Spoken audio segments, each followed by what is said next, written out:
ప్రజల ఇంటికే అందుతున్న సేవలపై మీకు ఎందుకు కక్ష? మళ్లీ పేదలకు రేషన్ కష్టాలు ఎందుకు తెస్తున్నారు అని జగన్ ప్రశ్నించారు. పాత పద్ధతిలోనే రేషన్ సరఫరా అమలు చేస్తుండడంపై వైఎస్ జగన్ స్పందించారు. దీనిపైన ఆయన ఒక ప్రకటన విడుదల చేశారు. ప్రభుత్వ సేవల డోర్ డెలివరీ విధానాన్ని సమాధి చేయడం విజన్ అవుతుందా అన్నారు. ఏడాది పాలనలో ఇన్ని లక్షల కుటుంబాల పొట్టగొట్టడం మీకు మాత్రమే సాధ్యం చంద్రబాబు అంటూ ఆయన ప్రశ్నించారు.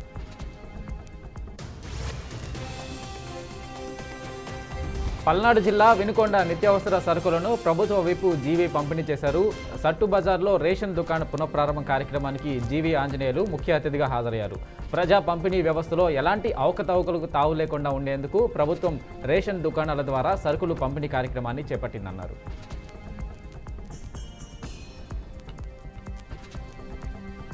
పల్నాడు జిల్లా గురజాలలో ప్రజా పంపిణీ కార్యక్రమంలో ఎమ్మెల్యే యురవత్ పతినేని శ్రీనివాసరావు పాల్గొన్నారు. రేషన్ షాపులలో అవకతవకలు పాల్పడితే తక్షణమే షాపును రద్దు చేయాలని అధికారులకు సూచించారు.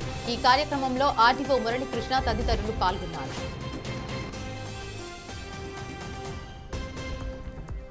తిరుమల శ్రీవారి ఆలయంపై నుండి మరో విమానం వెళ్ళింది. అతి తక్కువ ఎత్తులో నుండి ఆలయ గోపురం పైనుండే విమానం వెళ్ళింది. నిజానికి ఆలయంపై నుండి ఎలాంటి రాకపోకలు జరగకూడదని ఆగమ శాస్త్ర నిబంధనలు ఉన్నాయి. దీంతో ఇప్పటికే తిరుమలను నో ఫ్లై జోన్గా ప్రకటించాలని టీటీడీ కేంద్రానికి విజ్ఞప్తి చేసింది. అయినప్పటికీ పట్టించుకోకుండా ఆలయంపై నుండి విమానాలు వెళ్తుండటంతో భక్తుల్లో ఆందోళన నెలకొంది.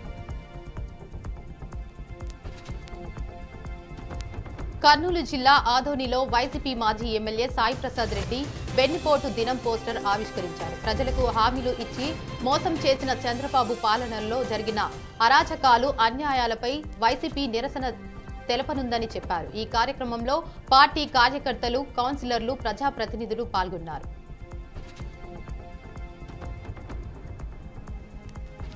ఎన్టీఆర్ జిల్లా ఇబ్రహీంపట్నంలో ప్రత్యేక యోగాభ్యాసన కార్యక్రమం జరిగింది. ఈ కార్యక్రమానికి AP Genco MD KVN Chakradhar Babu, collector Lakshmi తదితర ప్రముఖులు పాల్గొన్నారు. రాష్ట్రం నలుమూలలకు యోగా విశిష్టతను చేరువ చేసేందుకు యోగాంధ్ర మాసోత్సవాలను నిర్వహిస్తున్నట్లు తెలిపారు. ఇంత మంచి కార్యక్రమంలో ఏపీ జెన్కో భాగస్వామ్యం కావడం ఆనందం కలిగిస్తుందన్నారు. రైల్వే ట్రాక్ పట్టాలు దాటొద్దని, ప్లాట్ఫామ్లపై నిర్లక్ష్యంగా ఉండొద్దని రైల్వే అధికారులు సూచించినప్పటికీ కొందరు అవేమీ పట్టించుకోకుండా ప్రమాదాల బారిన పడుతున్నారు. తాజాగా తిరుపతిలో ఇలాంటి ఘటనే చోటు చేసుకుంది. మాముండూరు దగ్గర హై వోల్టేజ్ రైల్వే విద్యుత్ వైర్లు తగిలి విద్యార్థి మృతి చెందాడు. రైలు దిగి ప్లాట్ఫామ్లకు వెళ్లే సమయంలో ఘటన చోటు చేసుకుంది. ప్లాట్ఫామ్పై నుంచి కాకుండా రైలుపైకి ఎక్కడంతో విద్యార్థి ప్రమాదానికి గురయ్యాడు. మృతి చెందిన విద్యార్థి డైరీ టెక్నాలజీ చదువుతున్న జాకిష్గా పోలీసులు గుర్తించారు. ఏపీ మద్య కుంభకోణం కేసులో సిట్ బృందం త్వరలో తాడేపల్లి ప్యాలెస్కు వెళ్లడం ఖాయమని టీడీపీ నేత కొమ్మారెడ్డి పట్టాభిరామ అన్నారు. ఇవాళ ఆయన కడపలో పర్యటించారు. వైసీపీ తీరుపై తీవ్ర స్థాయిలో మండిపడ్డారు. కడపలో మహానాడు విజయవంతం కావడాన్ని చూసి ఓర్వలేక విమర్శలు చేస్తుందన్నారు. వైసీపీని ప్రజలు సమాధి కట్టారని వ్యాఖ్యానించారు.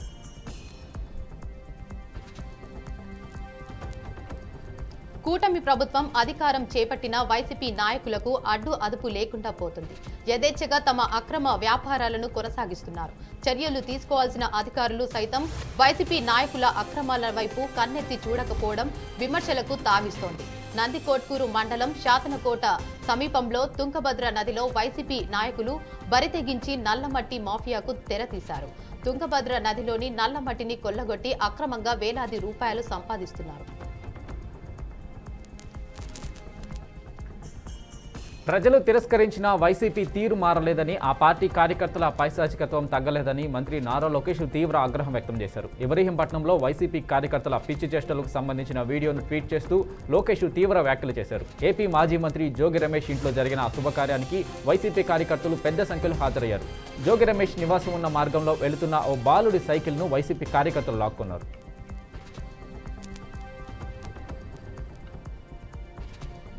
ఏడాది కాలంలో చంద్రబాబు ప్రజలకు వెన్నుపోటు పొడిచారని వైసీపీ నేత బోస్తా సత్యనారాయణ అన్నారు. కూటమి ప్రభుత్వం వంచనకు పాల్పడింది అంటూ సంచలన వ్యాఖ్యలు చేశారు. సూపర్ 6 హామీలతో ప్రజలను మోసం చేశారని తెలిపారు. మహానాడు వేదికగా అబద్ధాలు చెప్పారని విమర్శించారు. ప్రజలకు ఇబ్బంది కలగకూడదని ఇంటింటికి రేషన్ షాప్ను వైఎస్ జగన్ ప్రవేశపెట్టారని అన్నారు. సిద్దిపేట జిల్లా తునికిమక్తలో యాక్సిడెంట్లో చనిపోయిన చాకలి కనకయ్య కుటుంబాన్ని మాజీ మంత్రి హరీష్ రావు పరామర్శించారు. 5 లక్షల చెక్కును ఆర్థిక సహాయంగా అందజేశారు. పార్టీ నాయకులు వీరి కుటుంబానికి అండగా ఉంటామని హామీ ఇచ్చారు. భవిష్యత్తులో కూడా అన్ని విధాలుగా ఆదుకుంటామని తెలిపారు.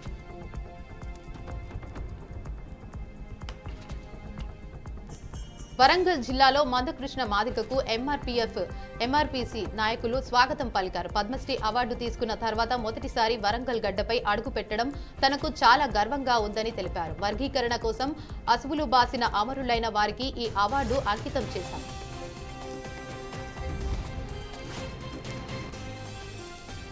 మేడ్చల్ జిల్లా పోచారం ప్రతాపసింగరంలో డబుల్ బెడ్ల లిస్టులో అవకతవకలు జరిగాయంటూ మహిళలు రోడ్డెక్కారు. వీరికి బీఆర్ఎస్ బీజేపీ నాయకులు మద్దతుగా నిలిచారు.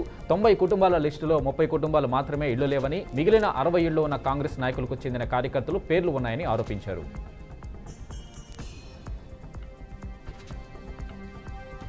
సూర్యాపేట జిల్లా హుజూర్ నగర్లోని ఓ ఏటీఎంలో భారీ చోరీ జరిగింది. లింగగిరి రోడ్డులో ఉన్న ఎస్బీఐ ఏటీఎంలో దుండగులు చొరబడ్డారు. గ్యాస్ కట్టర్లతో ఏటీఎంలోకి ప్రవేశించి 20 లక్షల రూపాయలు నగదును అపహరించారు. అనంతరం నిప్పంటించడంతో ఏటీఎం పూర్తిగా కాలిపోయింది. సమాచారం అందుకున్న పోలీసులు ఘటనా స్థలానికి చేరుకుని పరిశీలించారు. ఘటనపై కేసు నమోదు చేసి దర్యాప్తు చేపట్టారు. కల్వకుంట్ల కవితపై మాజీ MLA Thatikonda Rajaiah hot comments చేశారు. కవిత ఇష్యూ టీ కప్పులో తుఫాను లాంటిదని వెల్లడించారు. కేసీఆరే తన దేవుడు అని కవిత చెప్పారని గుర్తు చేశారని చెప్పారు. మొదటి నుంచి జాగృతికి తెలంగాణ రాష్ట్ర అధ్యక్షురాలిగా కవిత ఉన్నారని తెలిపారు.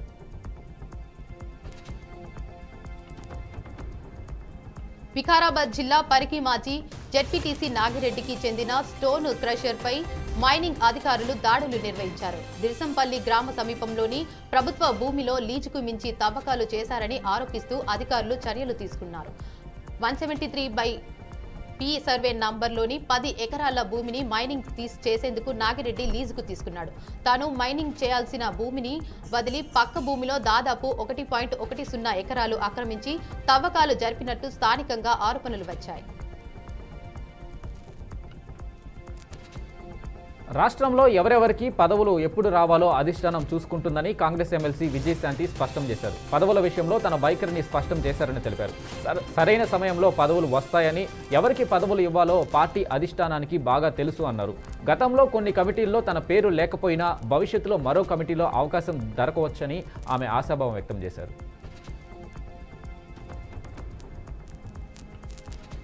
రైతులకు తెలంగాణ వ్యవసాయ శాఖ మంత్రి శుభవార్త చెప్పారు. తెలంగాణ రాష్ట్ర అవతరణ దినోత్సవం సందర్భంగా జూన్ 2 నుంచి విత్తనాలు పంపిణీ చేయనున్నట్లు మంత్రి తుమ్మల నాగేశ్వరరావు తెలిపారు. ఎంపిక చేసిన అభ్యుదయ రైతులకు 5 పంటల విత్తనాల పంపిణీ చేయనున్నట్లు చెప్పారు. 11,000 గ్రామాల్లో 40,000 మందికి విత్తనాలు సరఫరా చేయనున్నట్లు వెల్లడించారు. మంత్రులు, ప్రజాప్రతినిధులు చేతుల మీదుగా విత్తనాల పంపిణీ కార్యక్రమం ఉంటుందని స్పష్టం చేశారు. జీహెచ్ఎంసీలో వర్షాకాలం పనుల టెండర్లలో గోల్మాల్ జరిగిందని సీఎం రేవంత్ రెడ్డికి ఎమ్మెల్సీ కవిత లేఖ రాశారు. ఇన్స్టంట్ రిపేర్ టీమ్స్ టెండర్లు రద్దు చేయాలని తెలిపారు. కొందరు అధికారులు అనుకూల సంస్థలకు లబ్ధి చేకూర్చేందుకు యత్నించారని ఆమె ఆరోపించారు. తెలంగాణ బీసీ కాంట్రాక్టర్లకు నష్టం చేసేలా సిబ్బంది వ్యవహారం ఉందని వెల్లడించారు. విదేశీ సంస్థ వాహనాలే వాడేలా నిబంధనలు రూపొందించారని ఆ లేఖలో తెలిపారు.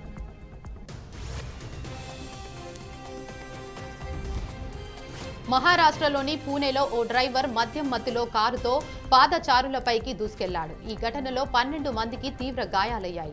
సదాశివపేటలోని ఓ ఓటీ కొట్టు వద్ద ఈ ప్రమాదం జరిగింది.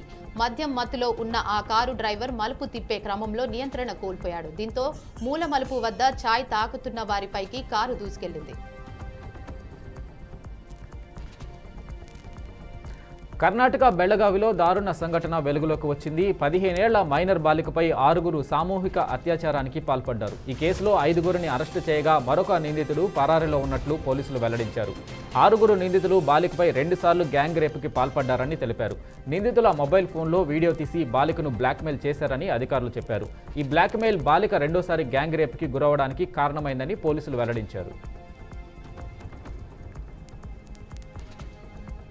బంగ్లాదేశ్ మాజీ ప్రధాని షేక్ హసీనాపై అక్కడి ప్రాసిక్యూటర్లు మరో నేరాభియోగాన్ని నమోదు చేశారు. సామాన్య పౌరులపై క్రూరత్వం ప్రదర్శించినట్లు ఆరోపణలు చేశారు. 2024లో విద్యార్థుల ఉద్యమాన్ని ఆమె క్రూరంగా అణిచివేయాలని చూసినట్లు తెలిపారు. భద్రతా దళాలు తన పార్టీ సభ్యులు ఈ ఉద్యమాన్ని అణిచివేసేందుకు చర్యలు తీసుకోవాలని హసీనా నేరుగా ఆదేశించినట్లు గుర్తించామన్నారు. నైజీరియాలో ఓ విషాదకర సంఘటన చోటు చేసుకుంది. ఓగున్ రాష్ట్రంలోని జాతీయ క్రీడలను ముగించుకొని తిరిగి వస్తుండగా జరిగిన రోడ్డు ప్రమాదంలో 21 మంది క్రీడాకారులు, అధికారులు ప్రాణాలు కోల్పోయారు. ఈ ఘటన నైజీరియా క్రీడా ప్రపంచాన్ని తీవ్ర విషాదంలో ముంచింది. ప్రమాదం కానోకు 50 కిలోమీటర్ల దూరంలో ఉన్న దకాసోయ పట్టణం వద్ద జరిగింది. ఓగున్ రాష్ట్ర రాజధాని అబే ఓకుటా నుంచి ప్రయాణిస్తున్న కోస్టల్ బస్సు రాత్రంతా ప్రయాణించి ఉదయం 9 గంటల సమయంలో ఓ వంతెనపై నుండి అదుపు తప్పి కింద పడిపోయింది. రైలు ప్రమాదాలు ప్రయాణికులకు భయాందోళనకు గురిచేస్తున్నాయి. తాజాగా ఘోర రైలు ప్రమాదం చోటు చేసుకుంది. రష్యాలో ఘోర రైలు ప్రమాదం జరిగింది. ఒక వంతెన కూలిపోవడంతో ఒక ప్యాసింజర్ రైలు పట్టాలు తప్పింది. కొన్ని బోగీలు కింద పడ్డాయి. దీంతో ప్రయాణికులు ప్రాణభయంతో వణికిపోయారు. కేకలు వేస్తూ పరుగులు తీశారు. ఈ ప్రమాదంలో 7 మరణించగా దాదాపు 30 మంది గాయపడ్డారు.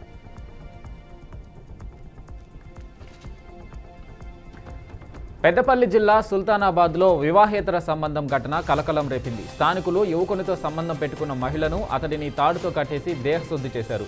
సుల్తానాబాద్ అశోక్ నగర్లో నివసించే మౌనికకు భూపాలపల్లి జిల్లా వ్యక్తి స్వామికి ఫేస్బుక్ ద్వారా పరిచయం ఏర్పడింది. ఆ పరిచయం కాస్త ప్రేమగా మారి వివాహేతర సంబంధంగా అభివృద్ధి చెందింది.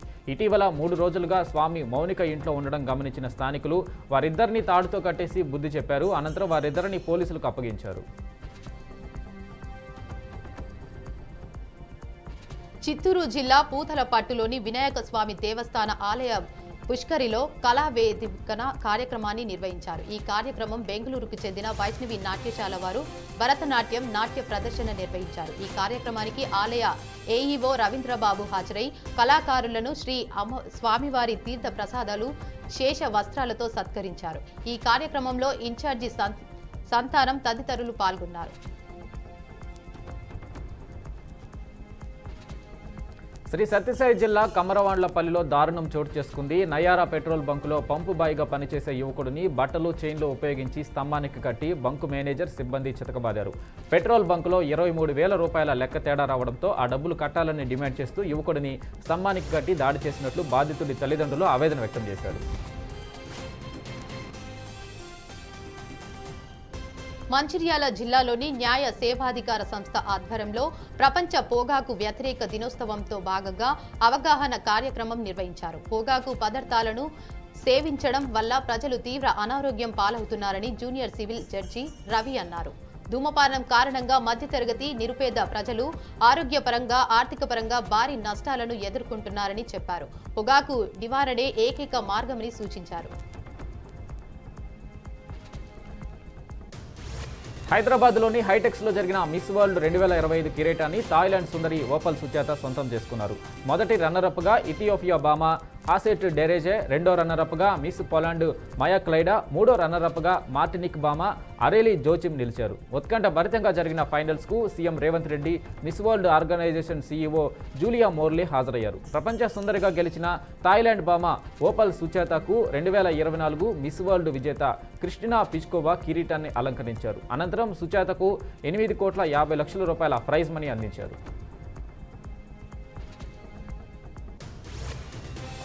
అంబేద్కర్ కోనసీమ జిల్లా కొత్తపేటలోని చౌక దుకాణాల వద్ద ఎమ్మెల్యే సత్యానందరావు బియ్యము, పంచదార పంపిణీ చేశారు. గత ప్రభుత్వంలో ఇంటింటికి పంపిణీ కార్యక్రమం నిర్యోగం అయిందని, సర్వర్లు వెహికల్ పెట్టి క్యూ లైన్లు పెట్టి ప్రజలు ఇబ్బంది పడే విధంగా పంపిణీ జరిగేదని తెలిపారు.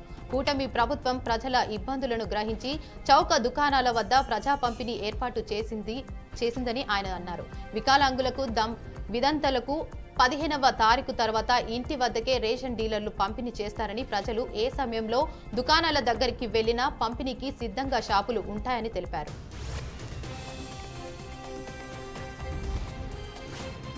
ఉప్పల్ ప్రాంతంలో అర్ధరాత్రి రోడ్లపై వాహనాలు నిలిపి పుట్టినరోజు వేడుకలు నిర్వహించారు. స్థానికులకు, పోలీసులకు వివిధ సవాళ్లను ఎదుర్కొనిపిస్తుంది. ఈ తరహా సంఘటనలు రోడ్డు భద్రత, ప్రజల భద్రతపై ప్రభావం చూపిస్తున్నాయి. దీంతో రక్షక భటులు బుద్ధి చెప్పారు.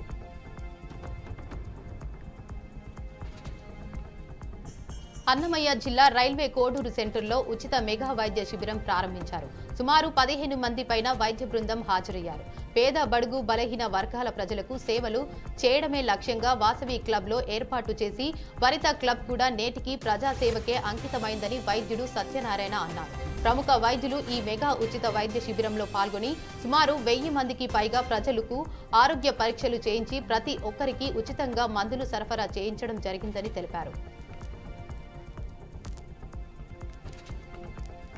కాకినాడ జిల్లా జగ్గంపేటలో తహసీల్దార్ జేవిఆర్ రమేష్ ఆధ్వర్యంలో ప్రభుత్వ చౌక దుకాణం ద్వారా రేషన్ సరుకులు పంపిణీ కార్యక్రమం నిర్వహించారు. ఈ కార్యక్రమంలో ఎమ్మెల్యే జ్యోతుల నెహ్రూ చేతుల మీదుగా నిత్యావసర సరుకుల పంపిణీ ప్రారంభించారు. అనంతరం లబ్ధిదారులకు బియ్యం, పంచదార, రేషన్ సరుకులను ఆయన అందజేశారు. ఇకపై ప్రతి నెల 1వ తేదీ నుండి 15వ తేదీ వరకు 2 పూటల రేషన్ డీలర్ల దుకాణాల వద్ద సరుకులు అందించడం జరుగుతుందన్నారు. నెల్లూరు జిల్లా పోలినాయుడు గ్రామంలో ఇటీవల జరిగిన రఫీ హత్య ఉదంతం మర్చిపోకముందే గ్రామంలో మరోసారి ఉద్రిక్తత నెలకొంది. రఫీ సమీపంలో బంధువు అయిన యస్తానిపై ఆటోలో ఇంటికి వెళ్తుండగా అదే గ్రామానికి చెందిన కొందరు వ్యక్తులు దాడికి పాల్పడ్డారు.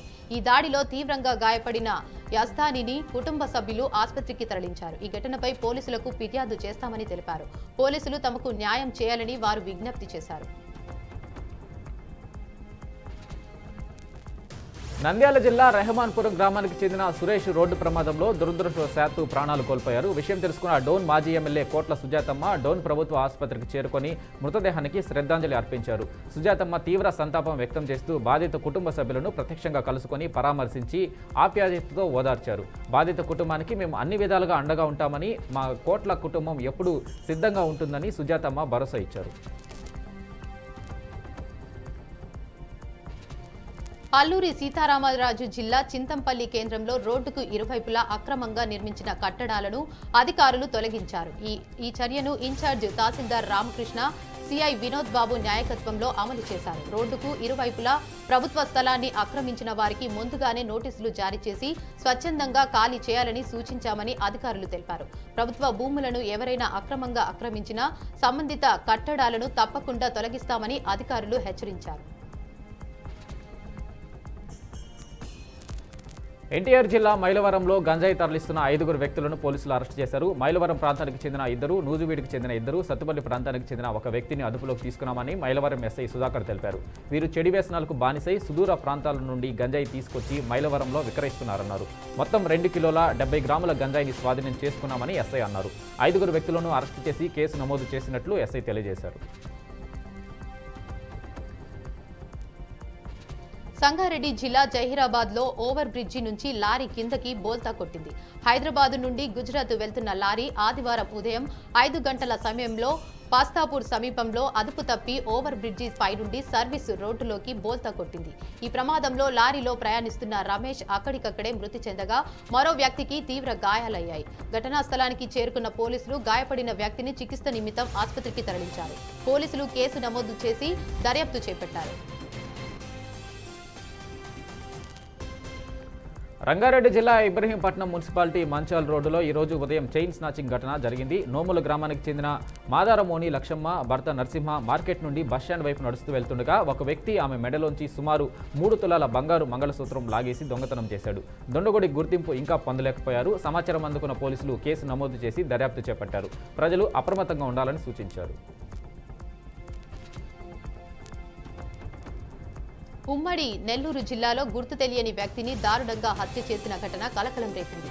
గుంటూరు 2 టౌన్ పరిధిలోని ఎగురారెడ్డిపల్లిలో ఒక లేఅవుట్ వద్ద దుండగులు ఒక వ్యక్తిని బండరాళ్లతో మోడి గుర్తుపట్టలేని విధంగా హత్య చేశారు. వెంటనే స్థానికులు పోలీసులకు సమాచారం అందించారు. స్థానికులు సమాచారం మేరకు 2 టౌన్ పోలీసులు ఘటనా స్థలానికి చేరుకున్నారు. కేసు నమోదు చేసి పోలీసులు దర్యాప్తు చేపట్టారు. మెదక్ జిల్లా రామాయంపేట మండలంలో ఓ ఎలుగుబంటి రైతుపై దాడి చేసిన ఘటన ప్రజల్లో భయాందోళనకు గురిచేసింది. హనుమంతు అనే రైతు వ్యవసాయ పనుల కోసం పొలానికి వెళ్లాడు. ఆ సమయంలో ఎలుగుబంటి రైతుపై దాడి చేసింది. ఈ ప్రమాదంలో రైతు తీవ్ర గాయాలు పాలయ్యాడు. గమనించిన స్థానికులు వెంటనే రైతును ప్రభుత్వ ఆసుపత్రికి తరలించారు. విశాఖపట్నం జిల్లా పెందుతుర్తిలో రేషన్ డిపోల ద్వారా ప్రజలకు రేషన్ సరుకులు పంపిణీ కార్యక్రమాన్ని ఎమ్మెల్యే రమేష్ బాబు ప్రారంభించారు. 1వ తారీఖు నుంచి 15వ తారీఖు వరకు రేషన్ డిపోల ద్వారా ప్రజలకు నిత్యావసర సరుకులు పంపిణీ చేస్తామని ఎమ్మెల్యే పంచకర్ల రమేష్ బాబు పేర్కొన్నారు. రేషన్ సరుకులు తీసుకోవడంలో ప్రజలకు ఎటువంటి ఇబ్బందులు కలిగినా తమ దృష్టికి తీసుకువస్తే తక్షణమే పరిష్కరిస్తామని వెల్లడించారు. కడప జిల్లాలోని మున్సిపల్ కమిషనర్ నరసింహారెడ్డి ఆధ్వర్యంలో యోగాంధ్ర కార్యక్రమం నిర్వహించారు. ఈ కార్యక్రమానికి కొంతమంది revenue department, fire department, municipal department వారు, కొంతమంది మహిళలు పాల్గొని యోగా ఆసనాలు చేశారు. అనంతరం మున్సిపల్ కమిషనర్ నరసింహారెడ్డి యోగా కార్యక్రమం సంబంధించిన పూర్తి విషయాలు తెలియజేశారు. ఇదే తరుణంలో యోగా మాస్టర్ అమర్నాథ్ రెడ్డి యోగా చేయడం వల్ల కలిగే లాభాల గురించి వివరించారు. అన్నమయ్య జిల్లా రైల్వే కోడూరులోని మ్యాంగో మార్కెట్ యార్డును ఎమ్మెల్యే అరవ శ్రీధర్ పరిశీలించారు. రైతులు, మండి యాజమానులతో కలిసి సమావేశం నిర్వహించారు. సుమారు 70 మండీలను పరిశీలించి వారికి ఎదురవుతున్న సమస్యలను తెలుసుకున్నారు. మామిడికాయల ధర స్థిరంగా లేకపోవడంతో రైతులకు నష్టమే జరుగుతుందని, మార్కెట్లో ధరలు తగ్గిపోవడంతో దళారులు తగిన రేటు ఇవ్వడం లేదని ఆవేదన వ్యక్తం చేశారు. దేశంలో కరోనా వైరస్ మళ్లీ విస్తరిస్తుంది. జూన్ 1 నాటికి దేశంలో 3,395 యాక్టివ్ కోవిడ్ కేసులు నమోదయ్యాయి. మే 22న కేవలం 257 యాక్టివ్ కేసులుండగా మే 26 నాటికి అవి 1010కి పెరిగాయి. అంటే ఒక్క వారం వ్యవధిలో కేసుల సంఖ్యలో 1200% పైగా పెరుగుదల కనిపించింది. దీంతో జాగ్రత్తలు తప్పనిసరి తీసుకోవాలని వైద్యాధికారులు సూచిస్తున్నారు. ఎక్కువగా కరోనా కేసులు పెరుగుతున్న రాష్ట్రాల్లో కేరళ మొదటి వరుసలో ఉంది. ఆ తర్వాత మహారాష్ట్ర, ఢిల్లీ రాష్ట్రాలు అత్యంత ప్రభావితం అవుతున్నాయి. గాజాలోని రఫా ప్రాంతంలో ఈ రోజు ఘోర ఘటన చోటు చేసుకుంది. అమెరికా మద్దతుతో నడుస్తున్న సహాయక కేంద్రం సమీపంలో ఇజ్రాయెల్ దాడులు చేయడంతో 26 మంది పాలస్తీనా పౌరులు మృతి చెందగా మరో 80 మందికి పైగా తీవ్రంగా గాయపడ్డారు. ఆకలితో అలమటిస్తున్న ప్రజలు సహాయం కోసం పెద్ద సంఖ్యలో వచ్చిన సమయంలో ఇజ్రాయెల్ సైన్యం ఆకస్మికంగా కాల్పులకు పాల్పడిందని ప్రత్యక్ష సాక్షులు తెలిపారు.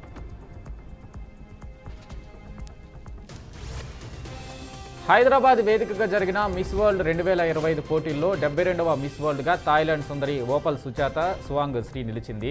హైదరాబాద్కు వచ్చాక బిర్యానీపై అమితమైన ప్రేమ ఏర్పడిందని, ఎప్పటికీ తన ఫేవరెట్ డిష్ అదేనని అన్నారు. తెలంగాణ సాంప్రదాయాలు, సంస్కృతి తనకు ఎంతగానో నచ్చాయని కామెంట్ చేశారు. మిస్ వరల్డ్ పోటీలు నిర్వహించిన తెలంగాణ ప్రభుత్వానికి Miss World Opal Suchata Chuangsri ప్రత్యేక ధన్యవాదాలు తెలియజేశారు.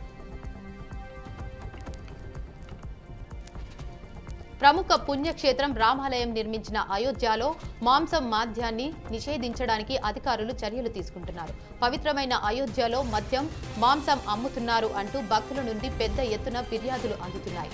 రాంపత్ నుండి 14 కిలోమీటర్ల వరకు కోసిమార్గు లాంటి పలు రహదారుల వెంట మాంసం, మద్యం అమ్మకాలపై పూర్తిగా నిషేధం విధించాలని నిర్ణయం తీసుకున్నారు. ప్రపంచ ప్రఖ్యాత సింగర్ రిహాన్నా తండ్రి రొనాల్డ్ ఫెంటీ అనారోగ్యంతో మృతి చెందారు. కొంతకాలంగా అనారోగ్యంతో బాధపడుతున్న ఆయన శనివారం సాయంత్రం ఆసుపత్రిలో చికిత్స పొందుతూ చివరి శ్వాస విడిచినట్లు అధికారికంగా ప్రకటించారు. ఆయన చివరి క్షణాల్లో కుటుంబ సభ్యులు మొత్తం అతనితోనే ఉన్నట్లు తెలుస్తోంది. కాగా తన తండ్రి మృతిపై సింగర్ రిహాన్నా సంతాపం తెలియజేసింది.